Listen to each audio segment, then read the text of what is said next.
Meus irmãos e minhas irmãs, muita paz, Jesus nos abençoe.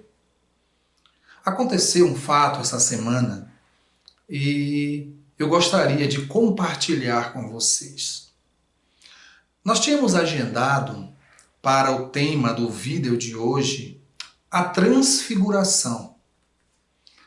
E quando estávamos preparando essa temática, nós percebemos que precisaríamos de um tempo maior para preparar esse tema, porque nós queríamos abordar um pouco sobre a transfiguração na visão de Mateus, que era judeu, e a transfiguração na visão de Lucas, que era grego. E nós queríamos fazer um comparativo entre uma e outra visão. E nós percebemos que o tempo não iria dar para preparar da maneira que nós gostamos, com carinho, com dedicação, com esmero. E aí nós pensamos em falar de outro tema. E aí fomos na estante e pegamos o livro Primícias do Reino, de Amélia Rodrigues, através de Divaldo Pereira Franco. Pegamos o livro, tiramos da estante e quando fomos colocar em cima da mesa, ele abriu. E quando ele abriu, caiu no capítulo 11, o Tabor e a planície, justamente falando sobre a transfiguração. E aí, caiu na página 131, e o companheiro espiritual nos inspirou a ler o penúltimo e o último parágrafo. E depois que nós lemos, eu me emocionei profundamente nesse parágrafo. E o companheiro espiritual disse, é sobre isso que você vai falar para as pessoas. E você vai deixar o seu coração falar para as pessoas. E eu fiquei muito tocado com isso. Nós sabemos que na transfiguração, Jesus chamou João, Tiago, seu irmão, e Pedro, para que com ele fossem à montanha alta do Tabor. E chegando lá, houve a transfiguração, que nós entraremos em detalhe em um outro vídeo, e apareceram Moisés e Elias. Depois do fenômeno ocorrido, eles começaram a descer o Tabor em direção à planície para retornar para Cafarnaum. E aí Pedro, e eu quero ler aqui para que vocês possam perceber de uma forma bem fiel ao escrito. Pedro chega para Jesus e diz: não poderíamos aqui demorar-nos? Pedro queria ficar um pouco mais na montanha, no Monte Tabor. Olhem a resposta de Jesus. É necessário descer, retruca Jesus. Busquemos os que não dispõem de forças para subir. Os homens necessitam de nós. A nossa é a glória deles. Para eles sejam nossas alegrias e para nós as suas dores. Depois da comunhão com os céus, a convivência entre os que se demoram na terra. O paraíso seria para nós estranho presídio, sem aqueles que, no ergástulo das aflições, anseiam pelo país da liberdade. Desçamos, os homens, para quem eu venho, esperam por nós. Essa passagem do livro tão encantador de Amélia Rodrigues, e não me canso de repetir, que eu ainda não li nenhum livro de outro autor que fale de Jesus como Amélia Rodrigues nos fala. E esse trecho é muito emocionante porque ele nos apresenta o amor, a dedicação, o zelo, a renúncia de Jesus na busca de cumprir a sua missão, de se tornar ponte entre a terra e o céu, de se transformar no caminho por onde os nossos pés devem trilhar. É um amor que está conosco desde ontem, como ele falou a Simão Pedro. Eu te conheço, Pedro, desde ontem. É um amor que nos toca o coração, que está conosco desde antes da terra ser construída. Jesus, que se fez pequeno para nos fazer crescer. E ele diz: busquemos os que não dispõem de forças para subir. Olha que coisa. Descendo para ajudar aqueles que estão embaixo a subir. Ele sabia que os discípulos estavam todos encantados.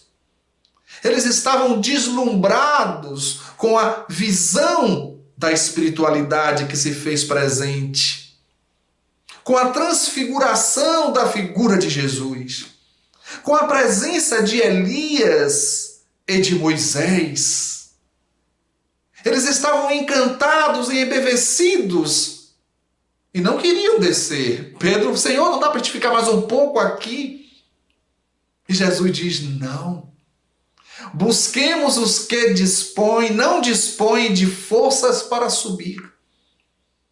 Aqueles que estão no planalto descem aos abismos para fazer subir aqueles que lá se encontram em sofrimento, em aflição. Para eles sejam as nossas alegrias, disse Jesus. Levar a alegria para eles. Que a nossa alegria seja levar a felicidade para aqueles que estão nos abismos. Para eles sejam as nossas alegrias e para nós as suas dores. E aí nos lembramos quando Isaías, no capítulo 53, no Velho Testamento, ele diz: ele levou sobre os ombros as nossas iniquidades e as nossas transgressões.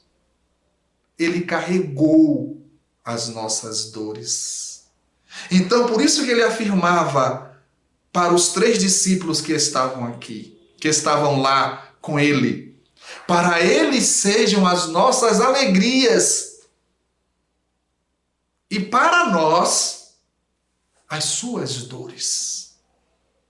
A preocupação com a dor do outro. Porque se eu trago para mim a dor do outro, eu vou buscar aliviar aquela dor.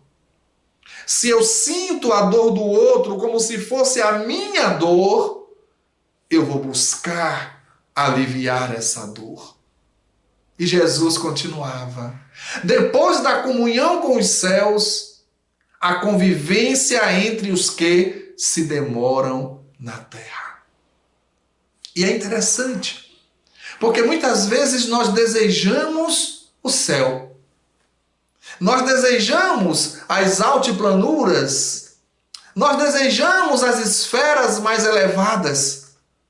E aqueles que já estão lá desejam descer para socorrer. E muitas vezes espíritos nobres, altamente elevados, renunciam o que nós tantos desejamos para mergulharem nas trevas, para socorrer aqueles que se encontram enlameados nos equívocos, nas quedas, nos crimes e buscam socorrê-los. É interessante. Nós necessitamos subir para percebermos a necessidade de descer por amor. Por amor. Alcançarmos as altiplanuras e percebermos que se faz necessário descer para que a nossa felicidade possa ser completa, retirando das trevas aqueles que, como nós outrora, se encontram nelas. Por isso que Jesus disse, depois da comunhão com os céus, a convivência entre os que se demoram na terra. Porque no momento em que fazemos a comunhão com os céus, estamos aptos a descer sem riscos, com a missão de fazer subir quem se encontra lá embaixo. Sintonizados com o divino, sintonizado com as altiplanuras, somos fortalecidos para a tarefa de renúncia, de descer aos poços mais profundos possíveis. E Jesus continua.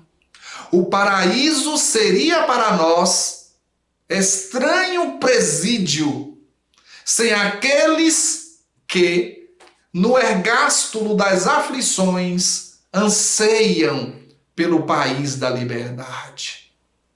Muito forte isso. Muito forte. Por quê? Porque no trânsito, no caminho dessa evolução, muitos dos nossos amores ficarão para trás. E muitos dos nossos amores avançaram. E nós ficamos para trás. E esses nossos amores que avançaram, retornam para nos resgatar. E nós também, por nossa vez, deveremos retornar para resgatar os nossos amores que ficaram na retaguarda. Porque, para nós, o paraíso, sem aqueles que nós amamos, se transforma num presídio estranho. Porque o paraíso não é um lugar. O paraíso não é um templo, como nos diz o autor de Fernão Capelo Gaivota. O paraíso é ser perfeito. E é impossível, em qualquer quadrante do universo, sermos felizes tendo a visão do sofrimento daqueles que nós amamos. Por isso, a fraternidade universal é a vivência do amor que socorre. Estendemos a mão para pedir que os mais elevados nos reergam. E estendemos a outra mão para socorrer aqueles que estão em situações mais difíceis do que a nossa. Isso é amor. Por isso que Jesus afirmou, o paraíso seria para nós estranho presídio, sem aqueles que no ergástulo das aflições anseiam pelo país da liberdade. Todos nós desejamos a liberdade. Todos nós desejamos a felicidade. A conquista é individual. Entretanto, o conviver é coletivo. E a nossa felicidade só estará completa quando os nossos amores também estiverem felizes. E como nós encarnamos várias vezes centenas de amores espalhados pelo universo, nessa busca da plenitude e da felicidade. E Jesus conclui: desçamos Os homens para quem eu venho nos esperam. Jesus não queria ficar na postura de contemplação da beleza, da majestade, do fenômeno que ocorreu no Monte Tabor. Jesus sabia a sublimidade daquele fenômeno. Entretanto, ficar num estado constante de contemplação iria inutilizar as mãos. E como diz Teresa de Calcutá, as mãos que servem são mais sublimes do que a boca que ora, porque o serviço em si já é uma oração. Uma oração, uma gratidão e um louvor ao Pai que nos proporciona tudo isso. Jesus sabia do encantamento dos discípulos e que por eles ficariam ali, naquela postura de contemplação. Mas Jesus disse: os homens para quem eu venho nos esperam. Ou seja, vamos aurir desse momento, vamos aproveitar desse instante, vamos nos banhar nessa luz, entretanto não esqueçamos a tarefa. E a tarefa é resgatar os que se encontram nas trevas. E ele fez isso. E ele desceu o Tabor. E ele continuou a sua mensagem de amor e de esperança. E ele continuou curando com o toque das suas mãos os corpos contorcidos, as epidermes em ulcerações. Ele continuou a curar, iluminando os olhos dos cegos, fazendo com que os ouvidos escutassem a melodia da vida no cantar dos pássaros. Ele, além disso, porque não viera apenas para os corpos, levou a consolação para os desesperançados, a paz para os angustiados, a luz para aqueles que se encontravam nas trevas da ignorância e o amor para aqueles que se debatiam no paroxismo do ódio. Jesus.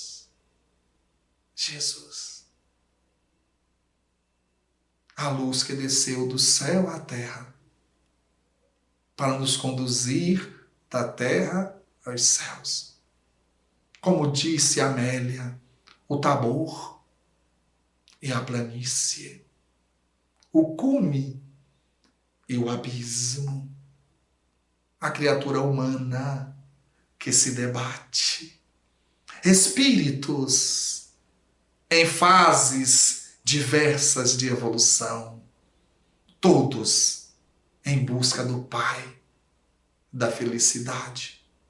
E Jesus, o meigo pastor, que nos conduz com firmeza e amor, com justiça e misericórdia, com compaixão e piedade por todos nós. E um amor inigualável. Que Ele nos abençoe e nos proteja, nos conduza, nos ilumine e nos inspire para que percebamos que a nossa felicidade maior deverá ser aquela de levar a felicidade a todos que padecem. Que Jesus nos abençoe. Muita paz.